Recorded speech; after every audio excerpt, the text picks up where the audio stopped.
हिंदू परंपरा में हम कालयुग में रहते हैं, सबसे काला युग, जहां धर्म या धार्मिकता खत्म हो रही है। सच्चाई बहुत कम है, दया गायब हो रही है और लालच हावी है।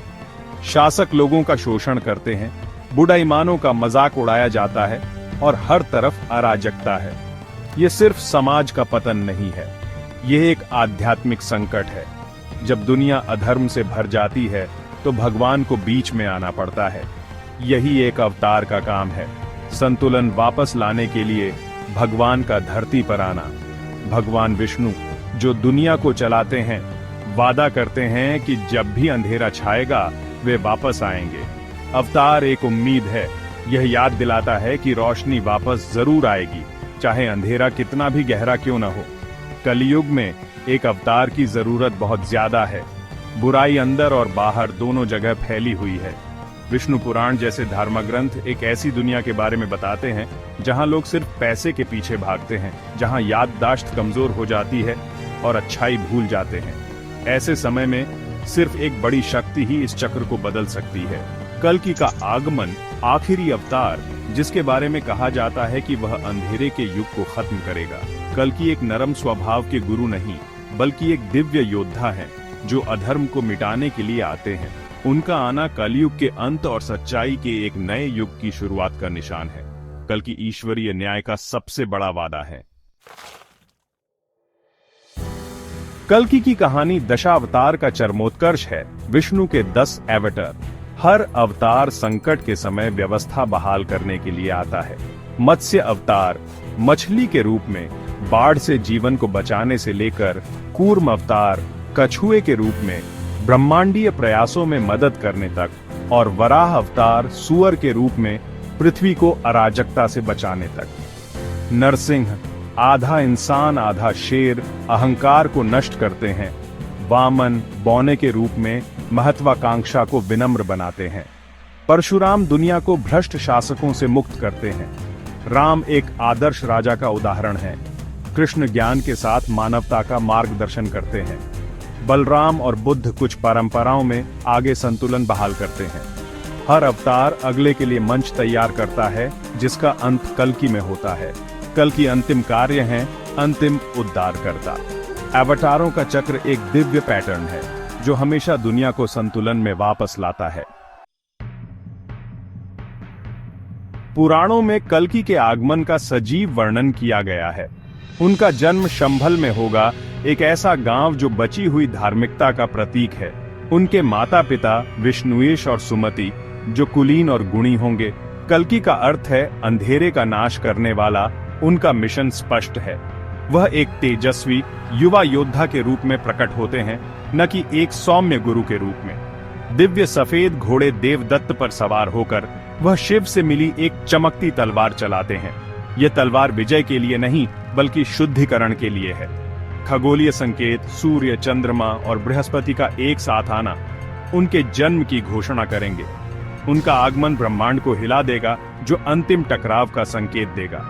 कल्कि एक भयंकर रक्षक हैं, वह दिव्य शक्ति जो पतन के युग को समाप्त करती है।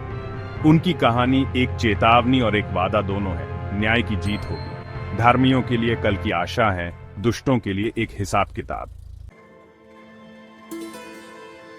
कल्कि का असली दुश्मन कली है, युग की भावना, न कि कोई एक राक्षस। कली कलह, झूठ और अधर्म पर पनपता है, शासकों और लोगों दोनों को भ्रष्ट करता है। यह लड़ाई वैश्विक है, दुष्ट शासकों और अराजकता की शक्तियों के खिलाफ। कल्कि का अभियान तेज और निर्णायक है। उनकी तलवार बिजली की तरह चमकती है। यह एक धर्म युद्ध है, दुनिया की आत्मा के लिए एक युद्ध। हर जीत ब्रह्मांडीय संतुलन को बहाल करती है, कली की पकड़ को कमजोर करती है। कली के साथ अंतिम टकराव युग के अंधेरे को तोड़ देता है। कल्कि की विजय कलयुग को समाप्त करती है, एक नई सुबह की शुरुआत करती है। कल्कि अकेले नहीं है, 8 अमर अष्टा चिरंजीवी उनके आगमन का इंतजार कर रहे हैं। हनुमान, परशुराम, विभीषण, व्यास, महाबली, अश्वत्थामा, कृपाचार्य और मार्कंडेय प्राचीन ज्ञान के संरक्षक हैं। प्रत्येक अद्वितीय शक्ति और अनुभव लाता है, अतीत और भविष्य को जोड़ता है। हनुमान की भक्ति, परशुराम का युद्ध कौशल, व्यास का ज्ञान, सभी कल्कि की मदद करते हैं। ये अमर पिछले युगों से जीवित संबंध हैं, धर्म को बहाल करने में मदद करने के लिए तैयार हैं। साथ में वे कल्कि की दिव्य परिषद बनाते हैं। उनकी भूमिका अंधेरे को खत्म करने और एक नए युग की नींव रखने में मदद करना। कल्कि कब आएंगे? धर्मा ग्रंथ कहते हैं कि कलयुग 432,000 साल तक चलता है।